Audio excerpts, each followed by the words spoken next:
What's up, everyone? Welcome to Bingetown TV. This is Jim, and I'm here with Luke and Dave. And today we continue our coverage of The Last Kingdom Season 5. Previously, we covered the pilot, Seasons 1, 2, and 3. We have our Season 5, Episodes 1 and 2 coverage. And we also interviewed Alexander Viam, who played Kiartan the Cruel in Seasons 1 and 2. You can find all of our podcast episodes on whatever podcast app you're listening to us on now, or you can check us out at BingetownTV.com. Today, we are covering Season 5, Episodes 3 and 4. If you want to follow along with the rest of this season's coverage, please hit that subscribe button on your favorite podcast app. Or if you're watching on YouTube, hit that subscribe button on YouTube if you do not want to miss any of these episodes. So, 2 more episodes, guys. This is killing us. We can't binge it. 2 at a time. It's taking forever, but guess what? As soon as this episode's over, we can watch 2 more. Yep. It was another 2 great episodes. At this point, everything is just good. And it's such an outlier. If it's not a good episode, I just take it in stride. It's all fucking phenomenal. Character work, as always, is good. And there were some really, really good acting moments that I'll bring up as we're talking about some of the buckets here. But yeah, like we got some satisfying punishments for Brita in these, and that was all good for me. And then of course my girl Ethelfled, R.I.P. She had a great character arc that gets completed in here, and we'll talk more about that as we go through.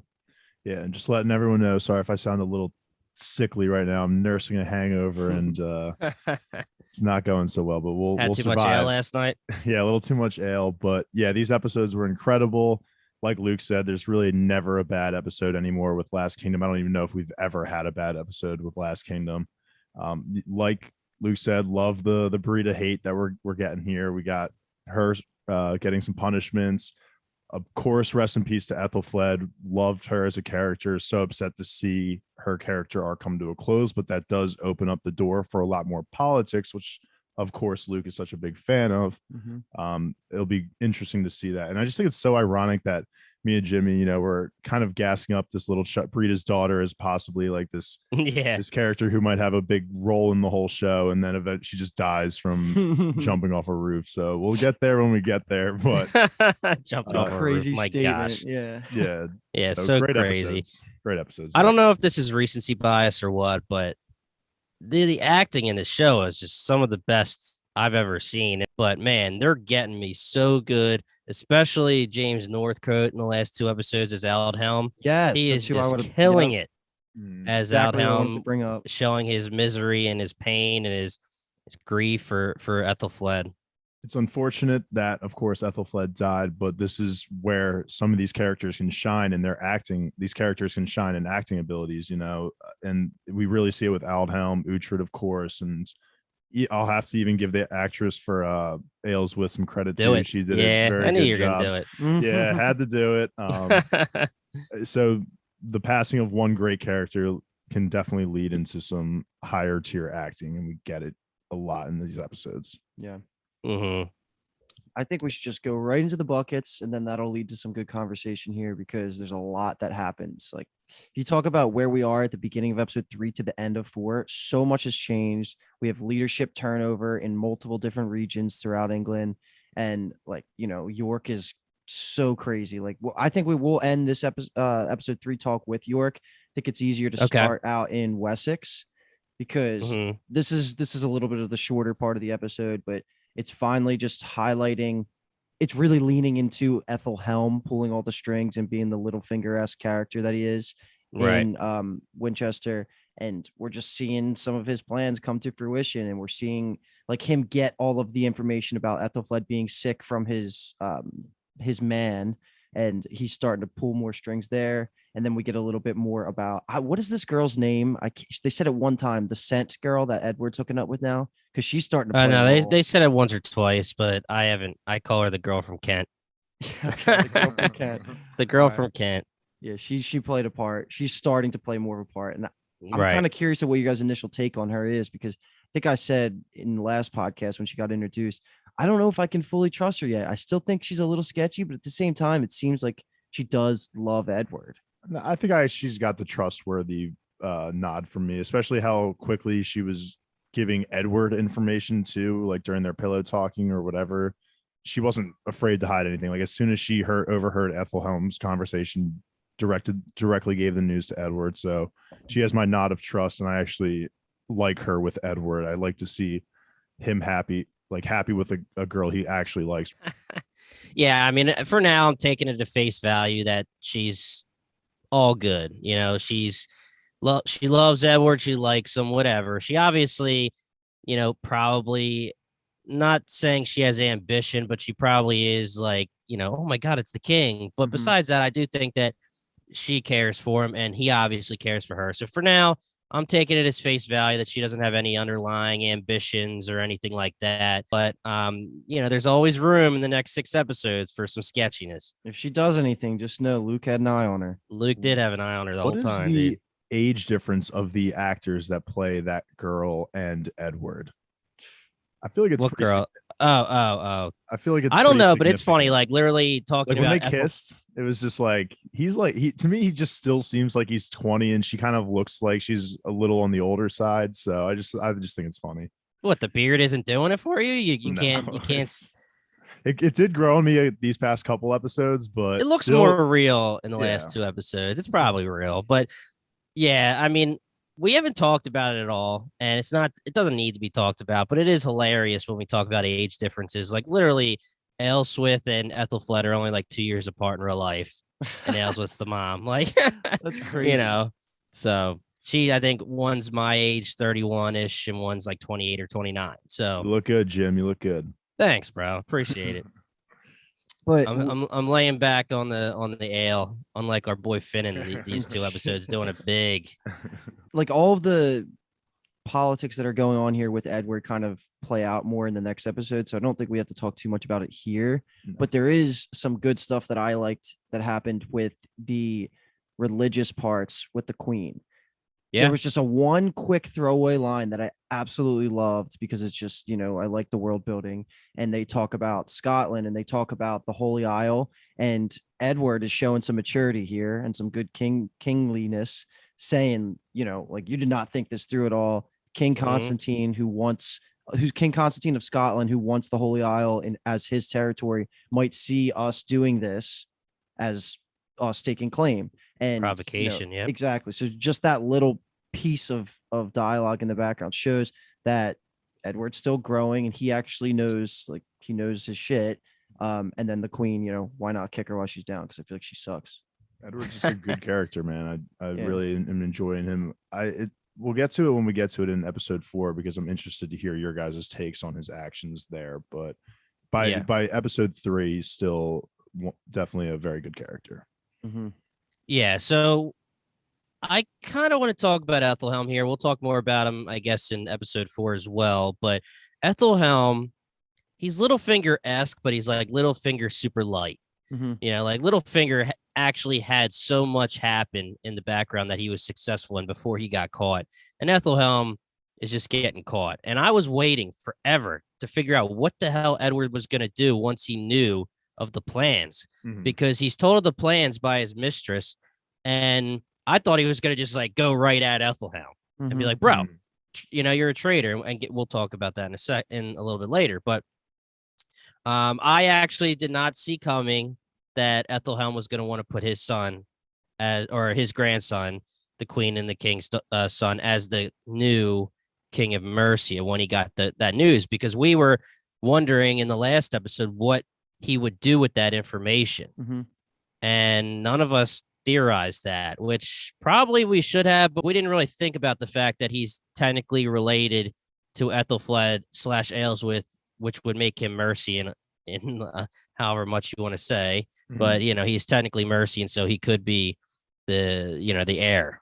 Yeah, I think it makes sense on paper. It's just if it wasn't coming from Ethelhelm, it would be better, because he's just doing it so he can keep raising his influence and doing it for selfish reasons. Oh yeah. Like, it kind of makes sense. I mean, it's a weird thing too, because what was his plan going to be? Because he obviously would piss off the king. So would that mean that Ethelhelm and even maybe his daughter, the Queen, would move over to Mercia and break off and say that the grandson is the King of Mercia and we are separate? Because that if Ethelhelm succeeded in that, Edward was going to be like, you betrayed me, and it was going to be a big deal. I think you're absolutely right with that train of thought. We've always seen Ethelhelm and Edward not get along, so I really don't think he's pro Edward, and like maybe in the smallest amount he is, but I think at any moment he's willing to overcome Edward, he will do so. And I think you're right. Yeah. All he wants to do is protect his family and keep his standing as high as possible, and his heirs and his legacy as high as possible. So if he needs to move that over to Mercia, fine by him. I just don't think I don't think he would even want the queen to leave, though, because then he does have influence in 2 major regions. But either way, this is just not going to come to fruition. Like, it's just not going to, it's not going to work out because of Edward. Like, okay, so when Edward goes through with his whole plan of murdering all of the Eldermen, like, I was totally like, Jesus, man, Edward had 2 great episodes up until these last 5 minutes. But then I started to talk myself into it a little bit. Sure, morally, it might be a problem, and Ethelstan's going to have an issue with it because he's so young and stuff.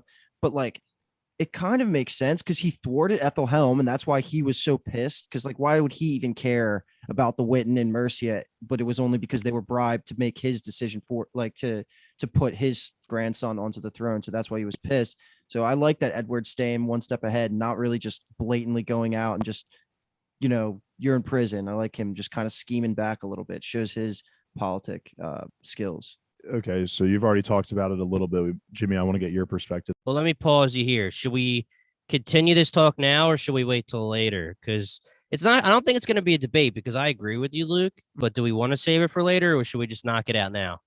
If you don't think it's going to be a debate, like, I was just going to ask you if you thought it was hostile or not, essentially, but it sounds like you're on the side of maybe it was a good decision. So yeah, I mean, let's knock it out right now. Yeah, I mean, okay. we're talking about it. So pretty much, I took it almost exactly like you did, Luke, where when he did it, I was like, heel turn. There it is. Damn it. Like, because we did say last episode, my prediction was the daughter, Aelfwyn, won't take the throne because Edward will get involved. So he did get involved, and like the music changed and it got all dark, and it was like, oh shit, he's turning. But then he calls out Ethelhelm, and then you can actually see that Uhtred looks super pissed. But then he calls out Ethelhelm, and then Uhtred looks at Ethelhelm, and he can tell that Edward did the right thing, And Uhtred even says himself, like, listen, technically, this is what Alfred wanted, whether it's true or not. Even El Swith was saying the daughter shouldn't take it. Elflyn shouldn't take it. Uhtred said, is it the right decision? And now he's saying, Alfred's son is the king of Wessex and Mercia, and his hopes and dreams are still alive after his death. It's just one of those things where, yeah, he looks like a bad guy to Outhelm and some of the Mercians, but probably the right decision, quote unquote, for a king, when even Uhtred said there's been way less bloodshed for kings before. Yep, that's the quote I was going to use as well. I think Uhtred talked me into believing that it was honestly a good decision, because you're right, Jimmy. The music changed everything. The guards were coming in. It kind of seemed like he was going to do another siege of Mercia. But in this time, I think in the end, with how he was talking to Ethelstan and what Uhtred was saying to Ethelstan as well about the bloodshed, and no king, it's just not a thing for kings to not shed blood. It's just impossible to do it. So it obviously is going to bite Edward in the butt somehow. So, I mean, we did get introduced to that one Elderman's wife. Right.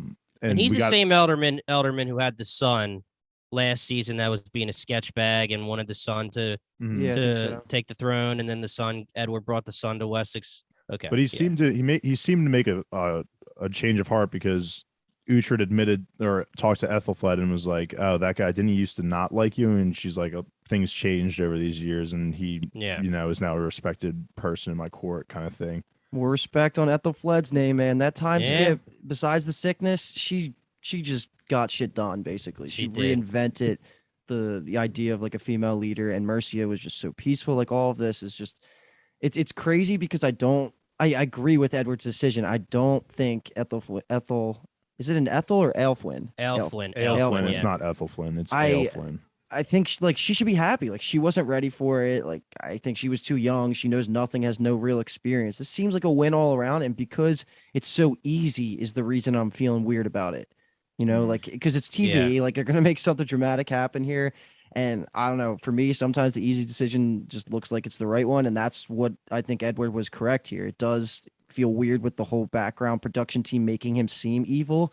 But then you're right. Like Uhtred kind of talked us into it. And if Uhtred's okay with it, I think morally, like Ethelstan's You're okay with it, Yeah, too. Ethelstan's gonna There will be be okay with it. So. there will be repercussions without a Yeah. doubt for his actions, but I think long term this was a good move. So Yeah, I was pretty nervous because when I was watching it go down and you have those thoughts in your head while you're watching, especially when you're a podcaster taking notes and stuff, you see Ethelstan getting in the middle of it. And I still thought he had the plot armor. Like I thought he was fine. I didn't think he was going to die or anything. But when you see the Eldermen getting killed and they're wearing the Saxon armor, and then Edward has like the quote unquote heel turn where you think it's happening and you think he's turning bad. And then all these people are losing their shit. Uhtred's starting to look mad. For a second, I honestly was like, shit, are they not gonna like? Is Edward not gonna let it get out of his mouth that it's all because of Ethelhelm and somehow Ethelhelm's gonna come out like okay on this? I'm so happy that Ethelhelm was called out and it kind of eased the tension a little bit. I mean, like I said, Aldhelm and the rest of the Mercians, no way, they're not down with it. You killed their Eldermen, not the right thing to do, But Uhtred and the homies, besides Ethelstan, because Ethelstan did have that conversation with Edward. And I do think that's going to come to play later. Mhm. But, I was nervous. I was like, if Ethelhelm gets some kind of standing out of this, because there's obviously no way that Ethelhelm was the one who was sending the attackers. Like when you saw the Saxon armor, I was like, it has to be Edward. Mhm. Because why would Ethelhelm attack the people he was bribing? So I was like, this is crazy. Mhm. Yeah. Yeah, I just love Edward's attitude towards Ethelhelm, sorry, because it just feels good having him be on our side and, like kind of working with Uhtred a little bit. Just fuck this guy. He's gonna be so chaotic and just like sowing all this deceit in there. And I think he's still. I think I read the description for the next episode in episode 5, and he's got some more. He's gonna be a big part of the next episode, I should say. So we're gonna have to be on the lookout for him. Yeah, Until I don't he's mind us dead, jumping around since we're doing buckets. But yeah, with Ethelhelm, I don't understand how he's not being either killed, executed, or put in jail as a traitor. Because at first I was like, all right, he's actually not going to be able to get called a traitor by Edward because technically he's bribing and going against the Mercians under Mercian law because it has nothing to do with people of Wessex. But soon as King Edward takes the throne as king of Mercia, he should be able to say, yo, man, you literally just tried to have somebody else succeed the throne and you bribed Eldermen. That's treachery. That's treason. You should be I understand that it's the queen's father and he has a lot of sway and he's rich, but still, I don't know how Edward can let him still be hanging around. Well, I'm not convinced that the punishment's not done. Like there could be another conversation that's a follow-up directly after this at the beginning of next episode. And Yeah. that could make Ethelhelm start getting more desperate and doing more like clearly against the king kind of things to raise his influence. He literally was yelling at Edward because he was like, it seemed like he was desperate, like trying to be like, you can't control the succession. The Witten's not here, blah, blah, blah. Like pretty much saying like, you need to give me time to let my, to let my plan go through so that the grandson, your son, could take over. But he was straight up like calling Edward out right in the middle and yelling at him and shit. I just feel like, like you said, the punishment better keep going in the next episode. I hope it will. But it was so fucking badass, that sit down on the throne. I loved when Edward did that and slowly just put his hands out. That was just really fucking cool. It was epic. It was definitely epic. Yeah. That's I mean, like my as much image as of Edward now, without a doubt. Like if I think of Edward, it's just gonna be him plopping his ass on that throne. plopping his ass on. I mean, to be completely honest, if Alfred was envisioning the future of England, it would be him on every throne. Yeah. Mm. So this is part of the plan. Yeah, exactly. Not Edward and Ethelfled and this and that. It would be Alfred himself or whoever his successor is on the throne for every single country or whatever. No, I'm all in. And I know we had been jumping ahead because this is a lot of episode 4 stuff, but I thought it just made sense to keep going with it. Dave was right. He told me like before I even watched the episode, he's like, yo, so much fucking shit happens. And like Ethelfled's alive and the queen at the beginning of episode 3. And now there's no more Mercian leader anymore, and it's just King Edward by the end of episode 4. Like, so much happens in between these 2 hours.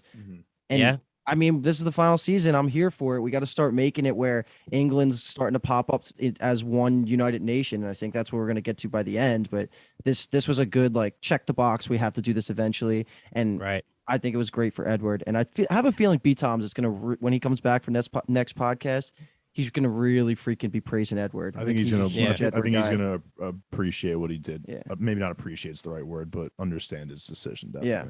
Let's get in. Is that all there is for Wessex? Yeah. So I let's. was going to say because this is Yeah, perfect. we might hit it back here and Mhm. there later, Yeah. but yeah, let's seg. Let's This is do perfect for Mercia Sig real Trigger. quick because there's only like Okay, two. that's There's only like 2 or 3 scenes here, and this is going to be the road to Mercia and then Mercia itself. Mhm. But not much actually happens. We have Aelswith shitting on Edith again, which is just so dumb because she's always crying about her methods. Like, God's gonna heal Ethelfled. She's still believing. And then I think we get It does lead to a good character situation with Aelswith later, where she's starting to be like, God's not questioning her fate. listening. Yep. Yeah, exactly what you kind of wanted from her. Yeah. Maybe like 3 seasons ago. Yeah. That's exactly what I To asked stop for. being such a cultist kind of thing. Yeah. But did Yeah. she also get her last rites? Is that what that was by the corrupt priest, the gambling priest? I think that was supposed to just be a healing prayer. Okay. So it was just. a I'm sure prayer. she got her last rites though. But yeah, I'm pretty sure that was Aelswith making her do it, like have a healing prayer, because even Edith was like, she needs to be chilling. She doesn't need to be with the priest right now. And Aelswith was like, no, she needs this to heal. Yeah. Yeah. And then the rest of this episode is just everybody else besides Aldhelm and Edith finding out about Ethelfled's status of like her actually being terminally ill. And then specifically we get the daughter finding out, and she's being told that she's going to be the next leader. But on the walk, when Aldhelm is taking the daughter to see Ethelfled, I loved that freaking scene. Shut up. He was Shut not up. going to sit there and let her talk shit on Ethelfled. And but basically anytime anybody talks shit on Ethelfled, like he knows everything she's done, all the sacrifices, and like it's just amazing seeing how much he cares for her. And even though she doesn't love him back like he loves her, he still just he just cares so much about Mercia. And it's just awesome seeing his character just like go through these motions of just always protecting the Ethelfled and Mercia, like the pride of Mercia. I'm so upset he never got at least a kiss from Ethelfled. I think that was at least in his right to ask for one and get one. But Yeah. we already said at the beginning of the pod, he just crushed it with his actor. I forget his name. It's just he did an amazing job. James Northcote. Yeah, absolutely killed it. Loved Aldhelm, and we'll see with him. We'll see what he's going to be up to now that he's gone. I'm scared for him. I feel like he could die. I thought that Edward's plan was going to be to let Aelfwine take it, and then I thought that was just an easy plan for Aldhelm. That's his trajectory for the rest of the season, be with Aelfwine. But now Aelfwine's fled with Aelswith, and Aldhelm is pissed. We might get a little rage from this guy. I'd be all right with that. Maybe. But yeah, I mean, it's crazy that Aelfwine did the whole trip to Mercia and never found out that her mom was sick when her mom's literally in a tent and like dying in bed.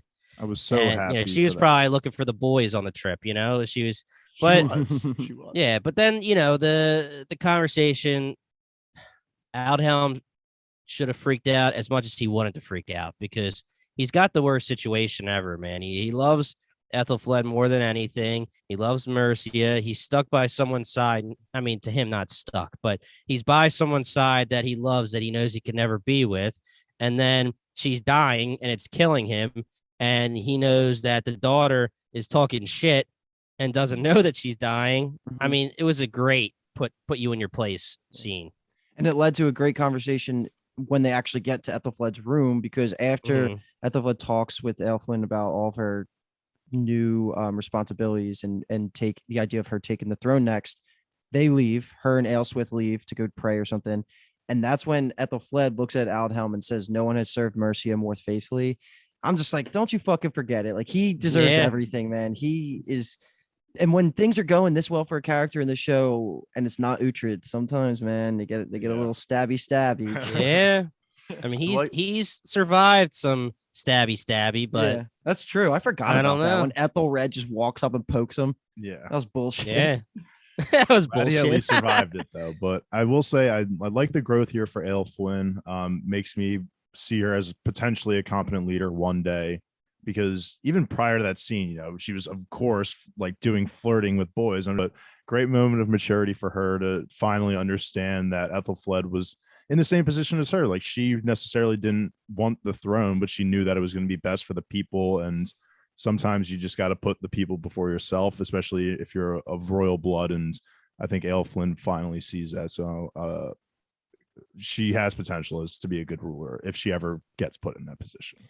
Yeah, when we fast forward to when Ethelfled actually passes away, and then she's laid out before they're actually going to announce and ring the bells, and the Witten is getting ready to meet, and Helm tells her, "You don't have to be here. We could pause it. You need some time to grieve." She's like, "No, my mom would have wanted to take care of this right this second." Like she seemed like she got her shit together in those 5 minutes or so. But let's not forget that Edward in season 3 seemed like he was getting his shit together when Alfred was dying, and then he had a bad season 4. So, who knows? I don't think Elfin is going to be a factor for the throne at all. Like I think Endgame Not is anymore. Edward is still the king, or it falls apart, which we assume it doesn't happen. But I think we could put a pin in that. We're going to jump back into that when we talk about episode 4 itself. And now we can go through probably the most important and action-packed part of this episode. And this is all the stuff that's happening in New York. So this is actually the very beginning of the episode too, because it takes place right as Uhtred and the boys are going through the sewers, and then Stiorra is giving herself up to Brita. And then that results in the square, and then chaos just freaking breaks through when the boys get in and start releasing prisoners. And we could talk about this, the thing in the square. Dave, I know you wanted to bring this up too. Yeah. So one thing that I had questioned right away after watching it. So Sigtrygger obviously had a clear shot at taking Brita out. Yep. He was in the square and he lets the arrow fly. And I was shocked to see that it didn't hit her and it was a random straggler. So I was like, why did he not just kill her right there? But I was kind of thinking a little bit on it a little bit more. And I think it's because he was honoring the square. Okay. I think even though it was Stiorra in the square, I think he was still honoring it. And because he is at heart a very, prideful Dane. I think that would have been a bad look for him if he had murdered Brita in that spot. So I think he just wanted to cause the best way to cause a distraction would then just be kill someone else that wasn't Brita who was in the square. Like I think if there was no square and she had that shot, it would have been Brita. Yeah, it would have been for Brita. No, Jimmy, I had the same exact reaction right there. I was like, oh yeah, that makes sense. Okay, I actually do really like that. And he told me because it makes a lot of sense. And I'm the only thing I could have thought of was that Uhtred literally said Brita's mine or something like that. That's also very possible. But I really like what you said. So I'm going to go with that. I'm going to go with Sigtrygger being the man. But he was letting those arrows fly, man. He was a badass dude. Sigtrygger is climbing the Dane rank for me for sure. Let's fast forward for a second and talk about that haircut. Let's go. Yeah, finally. Better, but still not as cool as the OG. Well, yeah, but I thought his shitty haircut, obviously done by Machete pretty much, was so awful that this haircut I am down with, baby. Yeah. Absolutely. Definite upgrade in the hair department there. There's no way I was about to have my boy Sigtrygger go 6 more episodes, or hopefully 6 if he doesn't die, with that shit ass hair. Yeah. And so the rest of this is just classic The Last Kingdom. Great battles. We're getting blood and kills. Stiorra's catching some bodies. All of that's great. Let's give that girl some props, man. She met Brita, called her out in front of everybody, said, I want the square. Obviously, she would assume she probably would lose. I don't know how much training she did, but it looked like Brita was taking care of her pretty well. I mean, she was defending herself, but Brita looked like she had the upper hand. But give her some props, man. She's definitely Uhtred's daughter. Yeah, she's definitely a fighter. She's got Uhtred's blood running in her, and then she's over the years been with Sigtrygger, so who knows what he's also taught her. I think she's just in a great position because we even saw it in season 4 when I forget what part it was, but her like Aylesworth were getting captured and her like even though she was going out with a fight though. She had the knife out, dude. Yeah, she was ready to go and take some people down with her. So I'd love to see that she's a capable fighter now. So this all results in the climax being this freaking climbing the roof Assassin's Creed style scene with the Viveki or Vivek. The Becky. The Beck. Yeah, She said it a bunch. Back, This yeah, she did. Whatever. Her. The daughter, Yeah, the daughter. breed daughter. And Jimmy, you had an issue with this part, right? A little bit. Yeah, I had an issue. First of all, let's do an RIP to Breeda's or to Steor's girl. You know, she didn't deserve was that. rough, Breeda was a little biatch on that one, but you knew that was coming, 100%. Definitely, 100%. Not even, but yeah, shit's in the fan. One thing I will say before the daughter situation is I was a little pissed. I understand that it's like a battle and there's a million people in the way and they're jumping in, they're jumping out, but if Uhtred had any want or need to decide, I am killing you, Breeda, he should be able to do it like that. There shouldn't be any way where she could like defend from him, in my opinion. Mm-hmm. Like, because they were battling a little bit. And yeah, there's people jumping in the way and distracting him, and we still don't know if he was actually down with killing her because he does say I let her go, but that was after the daughter died. But still, I was a little annoyed that like they actually let them come to blows and Uhtred didn't like easily take care of her. I mean, she pretty much defended herself pretty okay. Mm-hmm. I mean, am I just having too much pride for my boy, or was it not that big of a deal? Or no, of course, any chance that you can kill Breeda, I'm all in for taking that opportunity. But I think he's right. I think he let her go, man, especially after. Well, no, yeah, okay. So you just think he wasn't trying too hard still think he got to her. Even she literally said, "I chopped your boy's dick off." Even after all of what she's taunted done, Uhtred is still just going to be Uhtred and just still see her as, first love interest. And that's why I was thinking that Steor was going to be the one to deal Breeda's finishing blow, because she doesn't obviously hold any attachment to her and would be a weight off Uhtred's shoulder. Man. But yeah, I don't think you're wrong in your feelings and being a little annoyed that Uhtred still couldn't do it. Yeah, so let's move on. Battle's happening. Breeda tells the daughter, who first of all is sitting there at first just playing with her feather. She's a weirdo. Then she gets up and starts walking in the middle of the battle, and it's showing like blades like crossing over her hair and stuff. Like that's how close that she is to getting hit. She doesn't have a care in the world. Breeda sees it, jumps in, tells her, "Go hide." Okay, so her first inkling is, I'm gonna go climb to the top of this roof. That's crazy when you say it like that. And not only am I gonna climb to the top of this roof, but I'm gonna literally do an Assassin's Creed situation where you go to the very top corner where you can look down and do your dive into the haystack. I mean, come on. I honestly laughed when she jumped and didn't make it, because it was just one of those moments where I really thought something spiritual or magical was going to happen, because she was slowed down. She was not dodging the knives, but they just weren't. It seemed like they were purposely like missing almost, she was in this trance. Something crazy was going to happen. She was going to do something, and then she just fucking killed herself. I was just like, I had to laugh a little bit, because I was just like, I just set myself up for this. And just, I mean, I understand the purpose. Like literally the purpose is going to be to bring Breeda maybe back to Catholicism, or at least not be so devout as a Dane, because literally she's sitting there. It's Uhtred on one side and Breeda on the other side. And Breeda's saying, trust the gods. They're going to let you live. Trust them. Just jump. You'll be fine. And of course she jumps and she's dead. And now the entire rest of Breeda's story in the next episode is questioning the gods and talking to Pierlig about his god. So yeah, that was the purpose, but still it was weird. I'm hoping that it doesn't somehow try and give her more motivation to hate Uhtred, because that would be ridiculous. And after all the Pierlig stuff happened, I don't think it will. And I want no redemption, Breeda redemption. Yeah, zero Breeda redemption. Well, okay, let's get into that. We might I think that's as well, what's coming, unfortunately. Yeah, I agree, and I don't want it. I don't want it either. Before we talk about that, though, I will say I live for Breeda's tears. It was like Christmas watching her cry over her kid. That was lick awesome. The tears off her face. Your so good. That was awesome to watch. Lick the tears off her face. It's like, isn't that what Cartman does to Scott Tetherman when he makes eat his parents? Oh my god. All right. So okay, when I said when I'm saying to Dave, like, no redemption for Breeda, I'm not saying I don't think it will happen, because it definitely can. I'm saying I don't want it to happen. Oh, agreed. We're all on that page. Yeah. At this point, I'm annoyed she's not dead.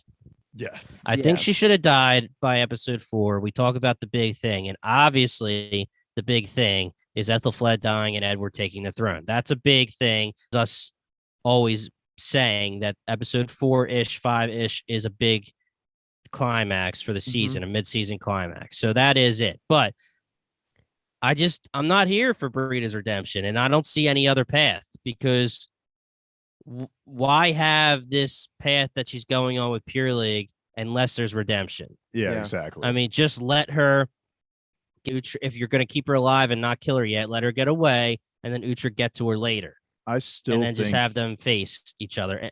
But I don't think it's going that way. I still think she's going to die. But I think before she dies, the writers of the show are trying to give us that like small little redemption, and in her dying moments, maybe like in the showrunner's eyes, like she will have been redeemed, but never for me.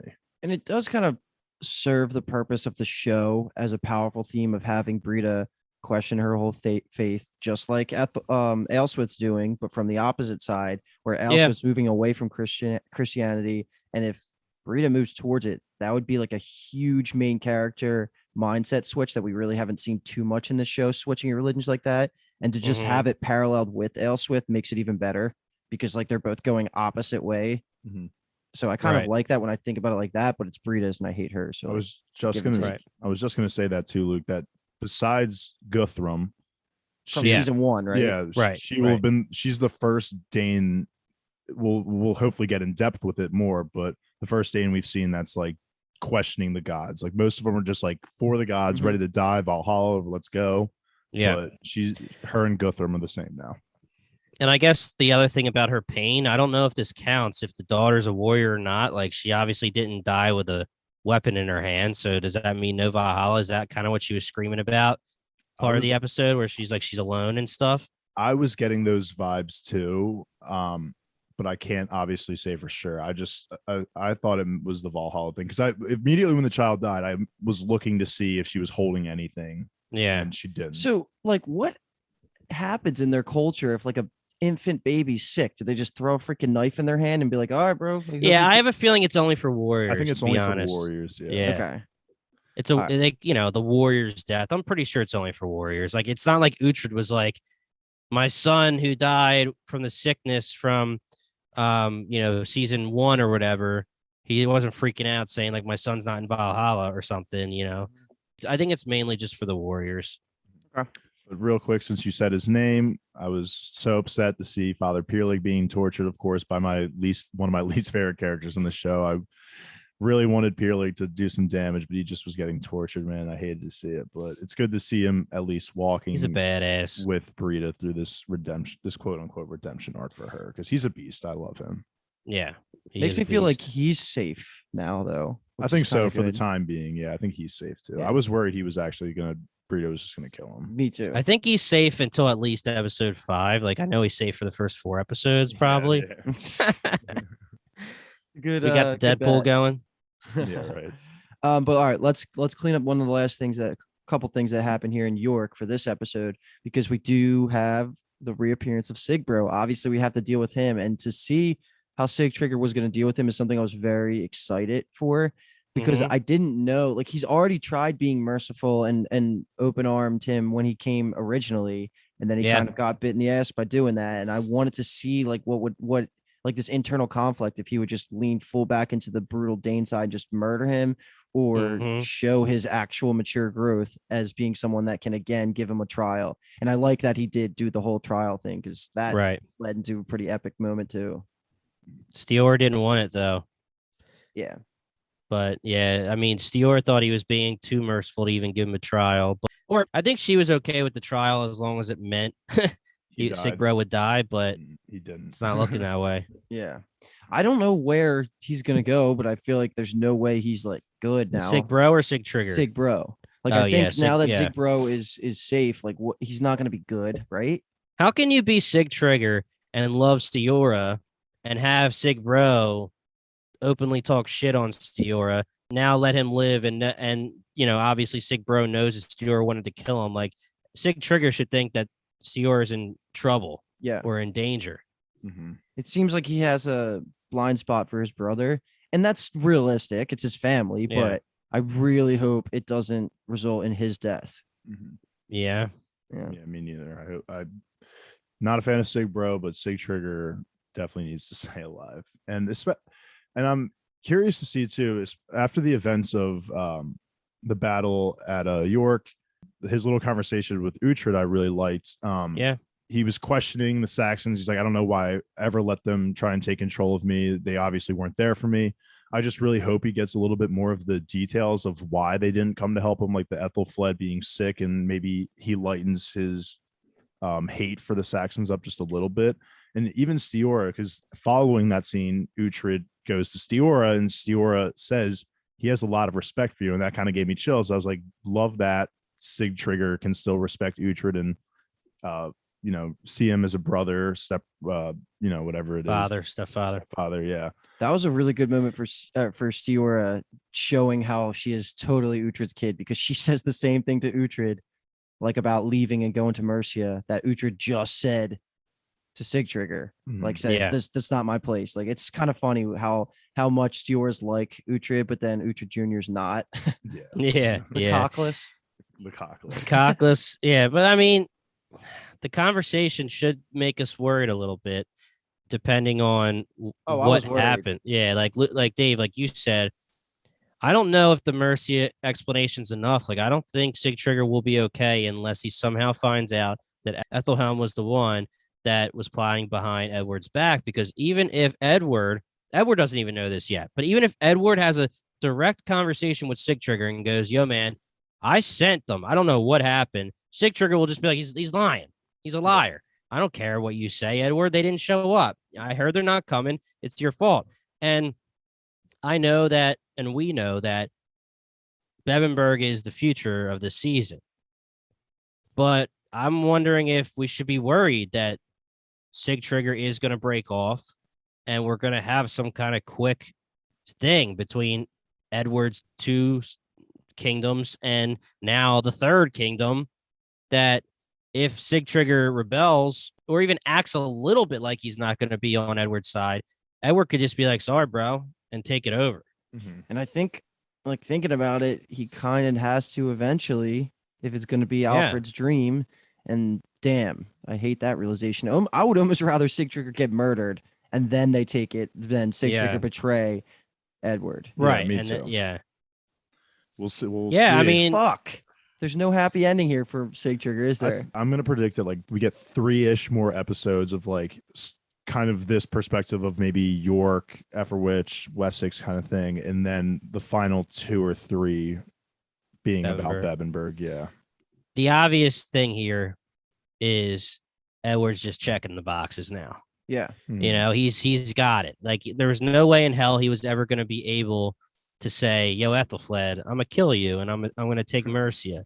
He was okay with the fact that Alfred's dream would be alive through the kids, the siblings. But now that she's dead, there's no one that he wouldn't take over, just so that he could just have everything. And that should be a little scary for Uhtred too, because if he tries to make some bargain with Uhtred and say, help me take Bebenberg," well, is Uhtred doing it for Uhtred, or is Uhtred going to be doing it and King Edward's going to take it over? I don't know, man. Ethelstan might be seeing his dad in the right light. God, I don't know, man. I don't want Edward to be an obstacle. And like, wasn't Brian saying on earlier podcast that he has like this epic name in history as like King Edward, the Elder, I think it is. King Edward the Elder, I think, right? So he's got to get old, man. Yeah, I hope he's got to get old. I hope he chills. He might already be technically old. We don't freaking know. Uhtred's 90. Yeah.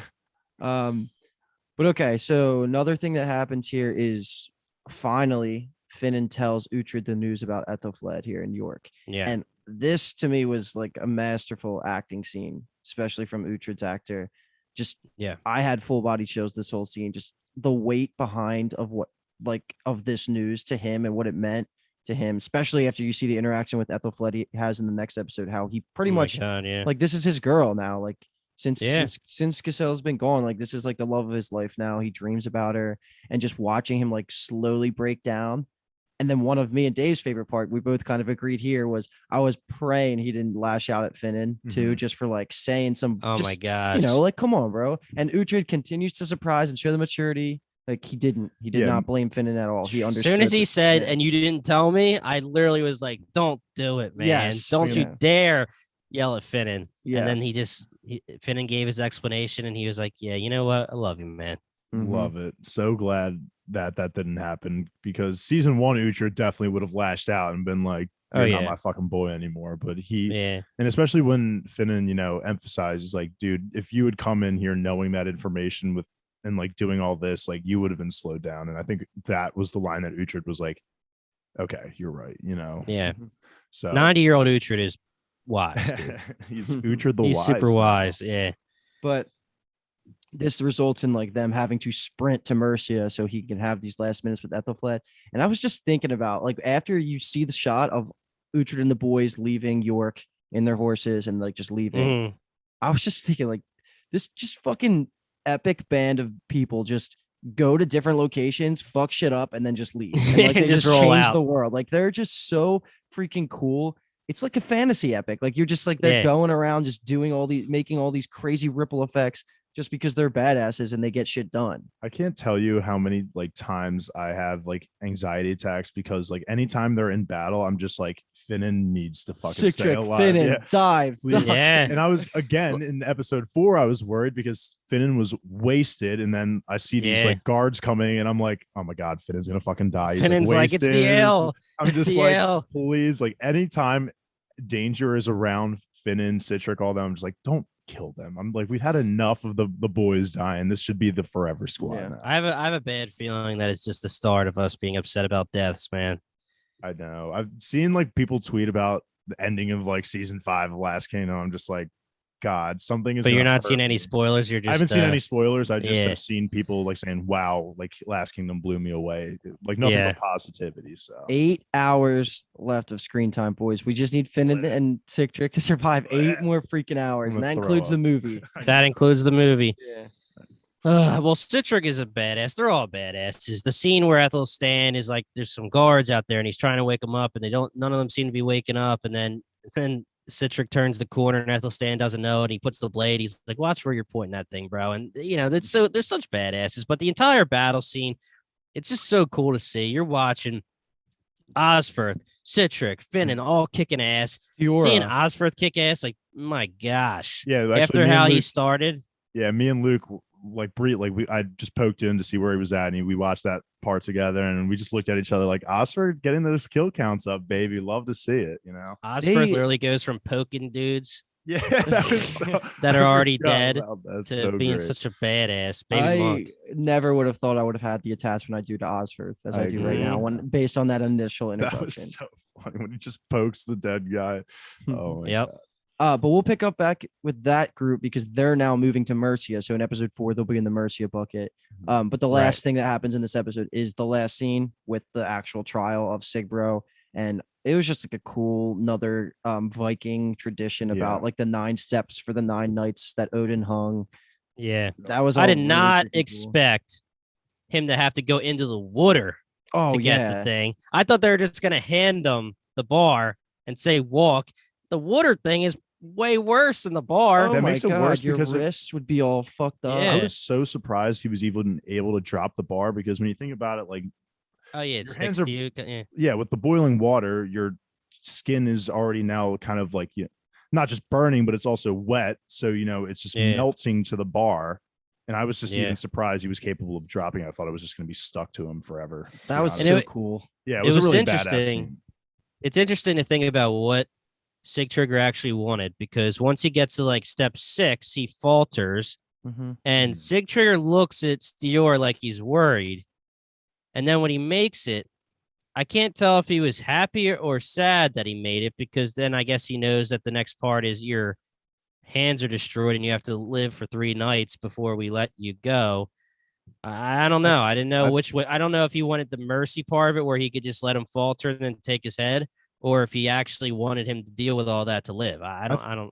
I think he wanted them to live, especially when he gets up. There's like a small smirk that Sigtrigger makes that implied to me that he was rooting for his brother to make it. And I think it is a combination of happy and sad. He's happy that his brother's alive because, he does cherish blood, but he also is kind of pissed at himself too, because he knows he's going to deal with that backlash from Stior as well with him living now. Or if he does, it's in the God's hands, not in Sigtrigger's hands, man. Yeah. Stior needs to know that. All I'll say is that Sigbro is very lucky that when he went down to one knee and got back up, Sigtrigger started doing the steps way quicker because he was like going painfully slow for the first four steps. That's so I was funny. like, oh my God, man. My hands were like sweating watching it. I didn't know, I've never been through this myself, so I didn't know what the rules were. But I was like, dude, grab the bar and just run 9 steps. Yeah, that's what I was thinking the same thing. I thought they were counting at his pace, like him walking. And I was like, dude, just fucking do the 9 steps. But I think he was walking. Yeah, no, he had pace. to go to the, And we're just like, gonna keep flowing through episode 4 because that's where this picks up. And the York bucket's pretty damn small for this episode. Right. We got the whole conclusion of the trial. Sigtrigger gets his hair updated, I think, here. Yep, it looks good. And then what else do I have here? It's pretty much just the conversation with Sigbro and Sigtrigger, right? Where he kind of is forgiven in the eyes of the god, and Sigtrigger acknowledges that, but it's not much that goes on in that. It's really scene. not. Yeah. Stura, I have a note that says Stura laying down the Danelaw on Sigtrigger because I guess he was pushing back a little bit. Oh, what did she say? I forgot. Yeah, because when they're out, when they have Sigbro outside in the cold, Sigtrigger's like, he's out there in the cold. He made it past with the bar. We should just let him in. And she was like, if his hands heal, we'll let him in. If not, he's dead. She would laid it down and was like, we're not bringing him back in for 3 days. Yeah. So that's all that pretty much happens in New York, though. We kind of talked through all that.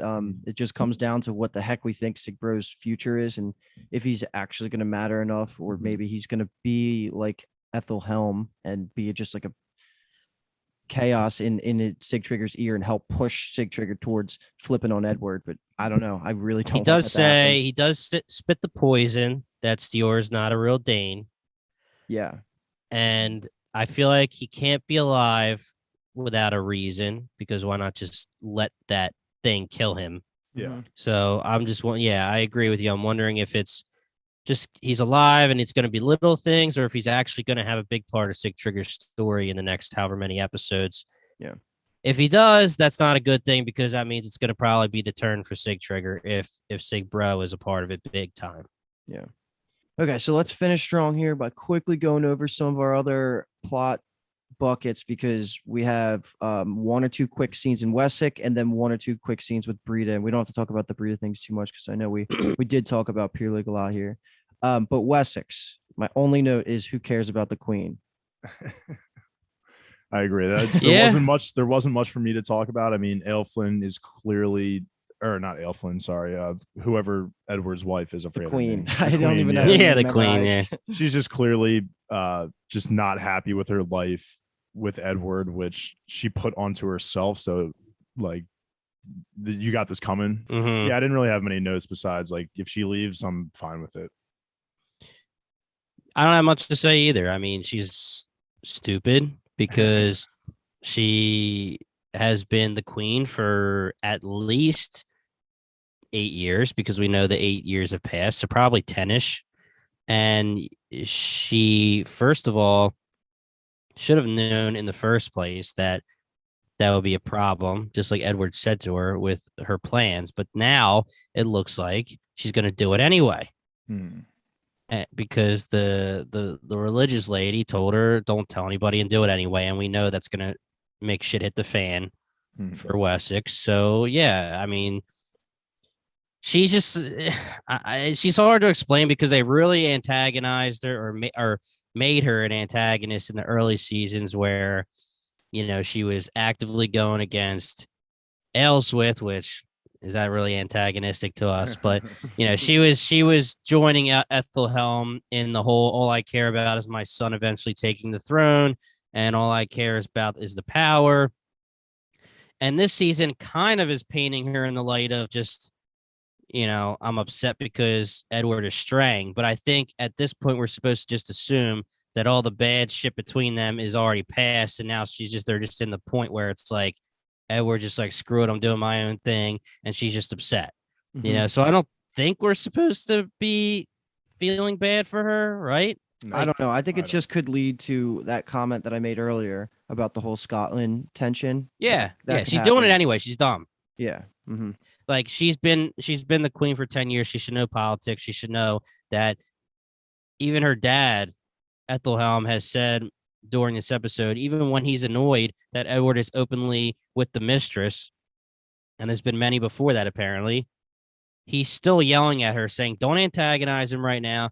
Don't piss him off. Why are you doing this?" So like even he knows she's doing something stupid. So besides the fact that she is going to cause problems with this little trip, I think she's pretty much a non-factor. The big thing for me is I'm very interested to see what, if anything, is going to happen with the son. Yeah. You know, are we even going to get to the point where something happens with him, or is that part of the plot of the next movie? I don't know, but he just seems like a background character, just kind of standing there sometimes. So I don't I know. think you summed it up pretty well. If we have no more comments, we can move on to the last couple of Brita things here. Because we already know she's been torturing the shit out of Pierlig. Like the last time we saw Pierlig, she was cutting him. You come back and his whole freaking head is like scarred up and stuff. I was pissed about that. And then she almost, were we supposed to take it that all of her men no longer follow her because of how crazy she's being? They're Yeah, just gone. yeah. Yeah, everyone knows. They literally, she took one of her men and put the knife at his throat and said, "Have your God save his life, or I'll take my guy's life if that means your God will save my daughter." Yeah. And then Pierlig starts doing the prayer for her, not for the daughter, because that's the point. He's saying, "I can't do it for the daughter. The daughter's not going to come back to life." But then he does the prayer for her, saying, you know, help her come to whatever. And she lets the guy go and cries because the daughter's dead. And they're just like, she's crazy. We're done with her. She's not in the right state of mind. Yep. No more power with Brita. Love to see it. Yeah. More crying. Great. More crying. Like those a lot, tears. a lot of just great. Just like her, you know, grieving and Pierlig being way too nice to a guy and like sticking through and trying to show her back to the Christian way. But that's pretty much all it was. And there was the powerful moment where they were showing, I think it was like a parallel scene of them showing Brita burying her daughter, and then also like Ethelfled, like that whole thing that was going on in Mercia. So that part was cool.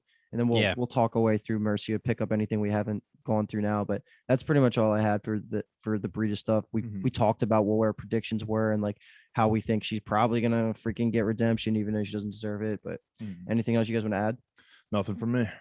Yeah, really quick. Let's just try to talk this out. And we don't have to go into it too much, but what can they actually give us to prove she deserves redemption at all? Like, we went through it last episode that she has only been Dane and against Uhtred, and usually against him for the wrong reasons. What can she do to get redeemed, especially in Uhtred's eyes, to make him forgive her for castrating young Uhtred and going after Stiora and literally having her taunt him on the battlefield by saying, "I cut off your son's dick"? There should be none. There's nothing that can equate to that being okay at all. But maybe it'll just end up with her saving one of those kids, like Ethelstan or Stiora or something like that. But I just don't. Maybe if she murders Aelswith, the queen, and Ethelhelm in one swing. Yeah, I want to bring this up. We had a Twitter follower bring up something that we didn't talk about, and it's definitely interesting. When I was going through my whole thing in the last episode about what has Uhtred ever done to Brita, this person tweeted at us and said she may blame him for being cursed by Story, which then in turn equals she couldn't have kids for Ragnar, which in turn equals Ragnar straying, which in turn equals Ragnar probably dying.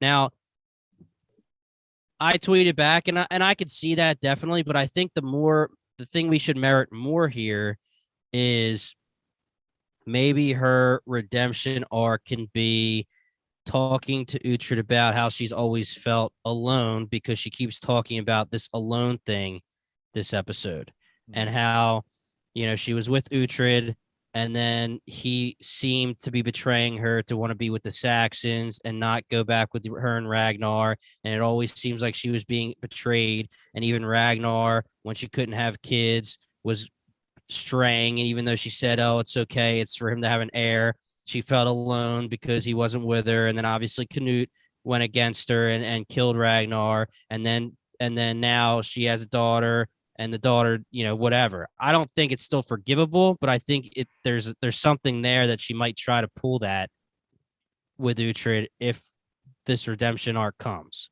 I could buy Ooh. that. I do like that that they pointed out that she would blame him for Story's curse. I do. I mean, it's 100% true that it's his fault that she got cursed. I mean, she gave the right counsel that he shouldn't go to Bebenberg. He should go to Ubba now so that the false rumors don't come up, and that he can tell Ubba the truth and Ubba won't hear the false rumors. But because he didn't listen, he went to Ubba late. Ubba heard the false rumors. Ubba wanted to kill him, so they had to take Story as a hostage, which then in turn equals Story cursed Brita. So I mean, it's a thing. It but feels like a leap, though. I mean, sure, it actually does make it a little bit better, but I still don't think it's enough. I don't think it's a lot I of don't. jumping to like Oh yeah, circle around the fact that it's all Uhtred's problem. Like, I don't know. I get it. I totally get the mindset, and it's a little bit more explainable. I think when you the say it like only that. way that will come into play is if it turns into the "I'm always alone" thing. Yeah. And that because she said that a million times in this episode when she was crying. So we'll see. But I still don't think she really has anything to make us be like, all right, she's redeemed. Yeah. And I think you're right. The fact that there's not really a path for her redemption, even if she just fully takes on the Christian identity, like that's still not going to be good enough, especially for Uhtred, because he's not going to care at all if she's Christian. So that actually is giving me hope that she won't get redeemed. Like the only thing that I could think of is I don't think she ever is going to take the Christian religion, but I do think that she's going to change, and Pierlig or whatever is going to be her partner throughout their journey. And maybe Uhtred, when he finally sees her, is going to try to kill her or be ready to kill her, and Pierlig is going to kind of get in the way of it, like a Father Biaka kind of thing, and just be like, she's changed, she's better, let it, have mercy. And I mean, it should still equal like, you're coming back to wherever my village is and I'm putting you in jail or something. Yeah. Like maybe that'll be why he saves her, because it still doesn't seem like Uhtred needs too much of a reason to not kill her, because he still is hesitating so far. Yeah. But we'll see. Okay, let's go through a little bit of the Mercia stuff, pick up any quotes that we wanted to bring up or badass moments, because I know we talked a lot about Edward, and that conversation was awesome. I'm thinking about him sitting on that throne. Like, I still think that's just the coolest image that he's ever done in the show. Yeah.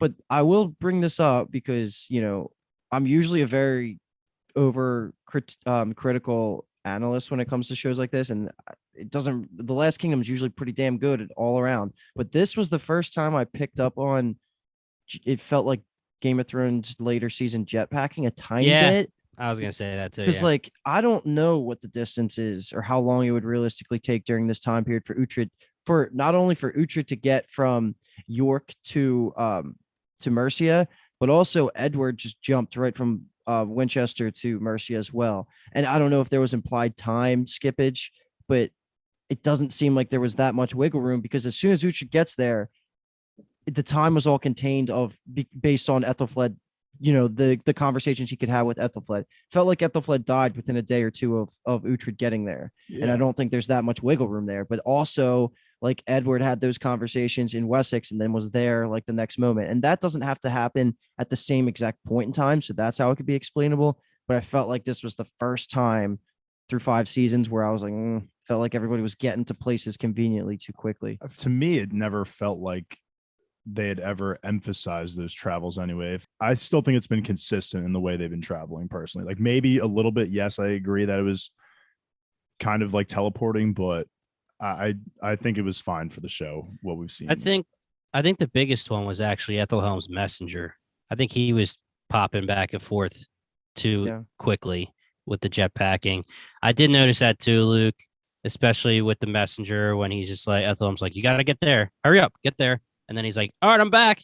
And then, like the one specific part is when Ethelhelm is asking him, and it might even be episode 3, but Ethelhelm is asking him after he gets the news about Ethelfled if he thinks he can do something with the Eldermen of Mercia. And then he says, like, go talk to the Mercians and come back to me. And then literally like 2 seconds later, he's back and he's like, so how are the Eldermen faring with our proposal? And he's like, oh, I think they're down with the bribe, so that seems pretty quick. And again, like you, I don't know how quick it is. I don't know how quick it should be, but yeah, I mean, it's not Game of Thrones to that level, but Not it at is. all. I was noticeable. Yeah. I just wanted to point it out because Yeah. it feels like we're never criticizing the show because it's so damn good. And Mhm. when things like that pop up, I like to bring them up. Yeah.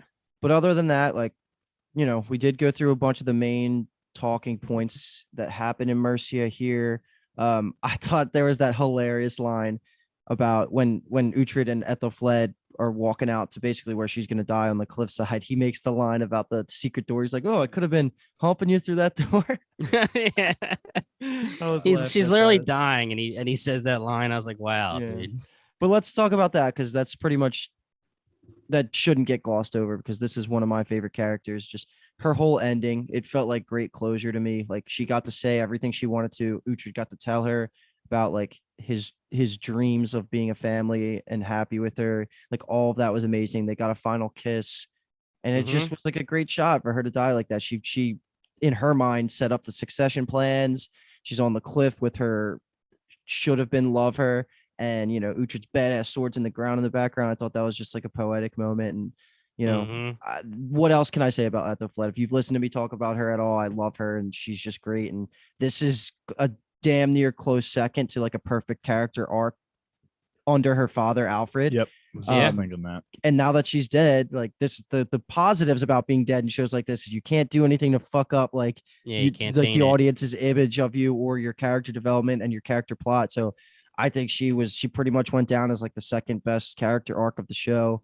And she's awesome. Like it's only fitting that Uhtred was there for the death of King, literally watching King Alfred die and then also watching Ethelfled die. And of course that he's got some that pain in hurts those me. eyes, Yeah, man. he's got pain and it sucks to see. And it was just the closure I felt when watching the Alfred scene with Ethelfled here. Sorry, the hangover's kicking in a little bit again. Getting a little fuzzy. Yeah, but it was just great closure. I mean, like knowing that Uhtred had all the information now and what Ethelfled did wasn't to spite Uhtred. It was all for her purposes, and just having that closure was just so nice to see. And the ceremonies were amazing too, getting all the reactions of the different Mercian people, like the Eldermen who used to hate her and then now liked her, and then Aldhelm, of course, we've stressed that enough, but just all the different reactions. And it was just a great closing for one of our favorite characters, Ethelfled. And Edward didn't get to talk to her. Yeah, that was actually that was upset. Like when he arrives and Edith tells him that she's spending his last moments with Uhtred. It was upsetting, definitely. Was anyone cutting onions when you were watching, Dave? Honestly, the only time I've cut onions is Bianca. It wasn't honestly Bianca's dying. It was when Bianca and Tura reunited after. That was like actually the only time I've like cried during the show. I didn't say anything about crying. I'd say cutting onions, dude. I was cutting onions. Yeah, you guys said it best. I don't have much else to say that you guys didn't already say. I mean, you nailed it. She's such a great character. I mean, let's talk about it. Were you guys worried? Did you guys think that that by the time he got there, she was going to be dead? Or did you think that?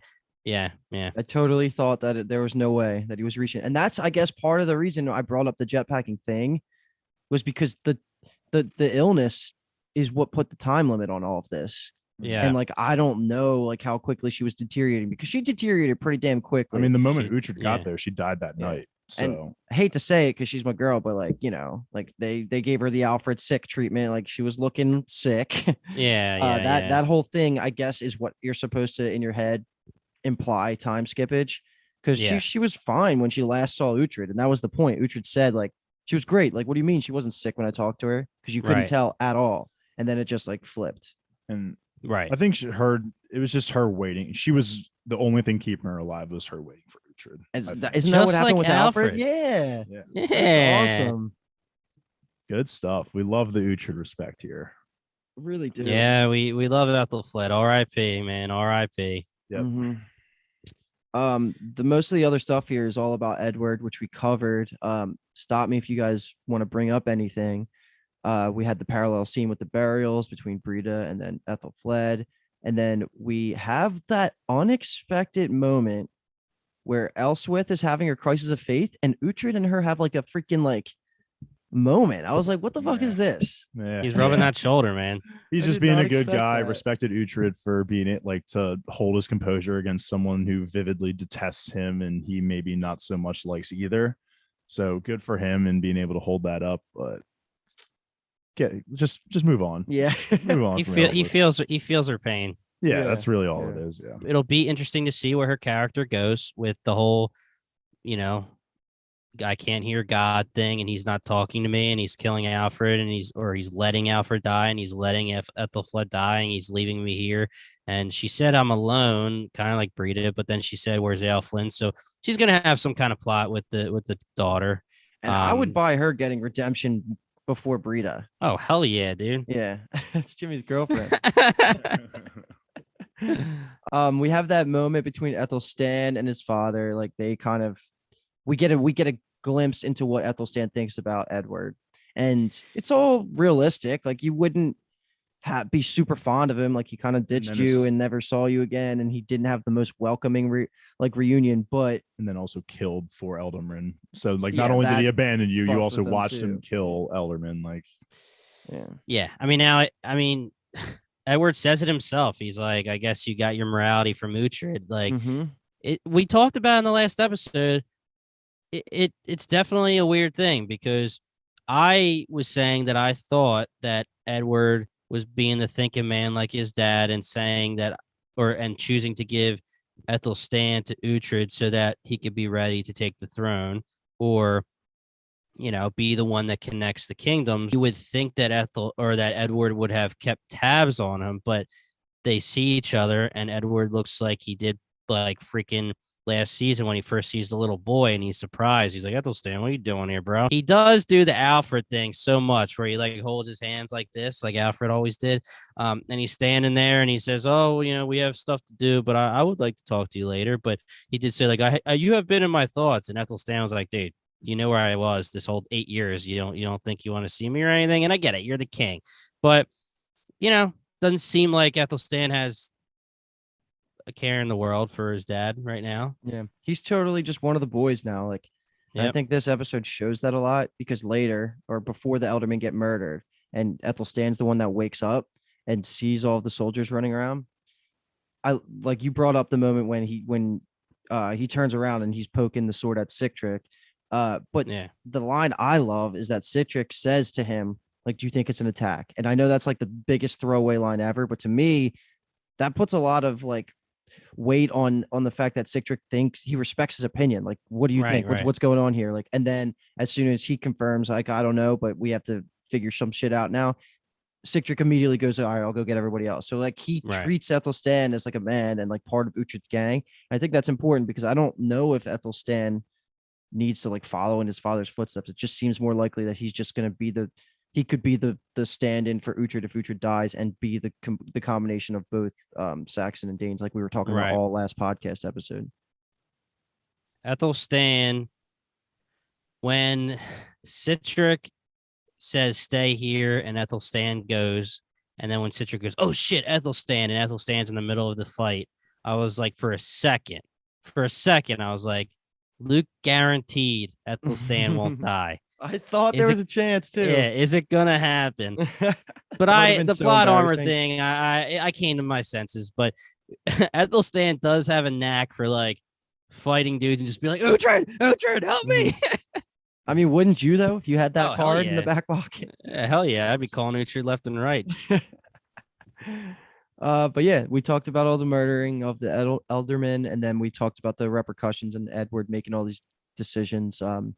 It was a pretty game-changing episode in terms of like what's going to happen going forward politics-wise. I don't have much else to add. It was just, I hate that we have to put one of my favorite characters into the ground this episode. And hopefully next Yeah. podcast, we're not talking about any main deaths, specifically Finnan and Sigtrig. We got to get our I have a boys bad through feeling, 8 man. more hours, man. 8 more fucking hours. Finnan better, dude. Finnan needs to relax and stop getting so hammered. I mean, he wasn't even ready to fight. That's when why I those- was when so those worried, guys- man. I was so worried. He's hammered drunk, but they fight hammered drunk all the time. They're Mhm. fine. Yeah, they do. So like they just splash some water on their face and they're just ready for battle. Leah Like, I Fritz think we've was the seen boss at that, dude. Leah Fritz Ragnar did it too, but like the tubs of water just dunk your head in. You're like, let's go. I hate to throw this name in there, but I think we saw Heston do it a couple times. We haven't seen our boy Heston yet with his shaved head, but I know he's coming. That's true. So I wonder where He he's could gonna be in come in. Bebenberg, but I don't know how that or, would work. because or they're not- if Sigtrigger raises some Danes, man. Maybe he just actually did what he said and it's just like, all right, I'm just gonna go live somewhere and just not. Well, I guess if he does make an appearance, Trailer, that's it. bro. Yeah. Do you have Overall, anything to though- say about Edith, Luke? No, I just don't want her to die either. She could Yeah. just fade to the background. Uhtred told her to get out of there. I hope she just lives. Overall, Yeah. like we said, these episodes, there's just never a bad episode anymore with this show, and there never was to me at least.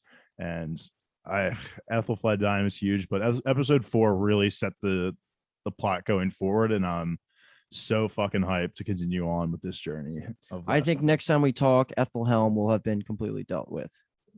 I So I hope think so. I hope I hope so. so. that's what we're gonna get. I think through the Brita next- might be wrapping up by Yeah, continuing to I hope one so more too. episode. But I was thinking that if she didn't wrap up by now, she might be not end. necessarily be endgame, but like close enough. Yeah. But last thing, do you guys have any predictions, or does it even matter that Aelswith took Ethelflaed's daughter and fled with her? Do you think Ethelflaed's daughter and fled with her? Do you think that it's anything like save the heir, or is it just like Aelswith and even Uhtred saying like she's not ready for this, just like give her a regular life, like get her out of here? You think it's more on that side of things, or Maybe I have no like Aelswith no does. theories? Aelswith does seem kind of sick of all this political stuff now. Like her kids Yeah. are obviously matured to a point where they can rule comfortably without her help, and I could see her taking. And even the Aelflin didn't really want the life either, so maybe they both just kick it somewhere in the distance, and Right. maybe we come back to him eventually. But I don't want to say this probably closes the chapter of Aelflin, but to me it seems like It could. I Okay. don't see a role for her going forward. Like because she's moving away, Aelswith that is moving away from her Christianity. I don't see how she could be a negative going forward.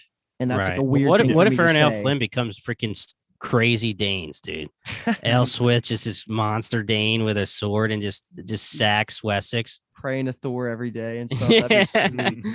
Yeah, I don't think she's gonna be a problem though. And for 5 seasons, I did think she was a problem up until this point at almost Yeah. every turn. And now that she's turned Ethelhelm kind of took that over.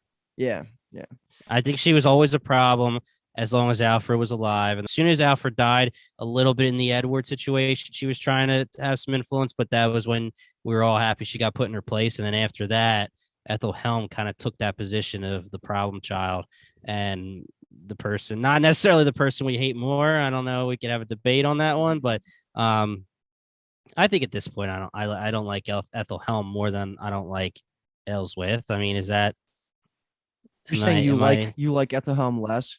yeah. Yeah, probably. I mean, he's just Yeah. way more front and Aelswith center. is I mean, we're gonna have a slowly fun. redeeming herself, unfortunately. But We're gonna have a fun time with our bottom of the barrel ranking at the end of this season. yeah, we will. Yeah. All right. That sounds good, guys. You think we're done here? We got anything else we want to talk about? I'm good. close us out, baby. All right. Call me Doc, like you did on the bracket. Go on, Doc. All right, hit me. You were like, hit me with a Doc. And Luke's like, who the hell's Doc? All right, guys. That covers our episode 3 and 4 coverage of The Last Kingdom season 5. You bet your ass soon as this is over, we are gonna be binging 5 and 6. We can't wait to come back and record 5 and 6 so we can watch our 7 and 8 and then 9 and 10. We're dying to get this show done. We love this show. Thank you guys so much for listening. If you want to follow the podcast. Please, if you're watching it on YouTube, hit that subscribe button. We really appreciate every new subscriber we get. We are trying to bring all of our new shows onto the video platform. So any new subscriber, you guys will be getting all of our new shows for the most part. And we are starting to cut up our celebrity interviews and giving you guys highlights on YouTube as well. If you're listening it on the podcast, we are on every single podcast platform. So please subscribe there. Give us a 5-star review. We'd really appreciate it. Check us out at BingetownTV.com. We have a Patreon now. If you guys want to support the pod, patreon.com/BingetownTV. 2 tiers. You guys can check out those 2 tiers. We have exclusive podcast episodes, exclusive video, uncut interviews with the stars from some of your favorite shows. It's a great time, and we are going to start adding a lot more to that as well. Patreon.com/BingetownTV. All of our socials are at BingetownTV. Guys, destiny is all. Destiny is cruel, based on what Edith has to say. And we know from the trailer, destiny is brutal as well. Dave, do you have any lasting thoughts before I say we are Bingetown TV? Nothing. Damn it. We are Bingetown TV. And thank you so much for listening.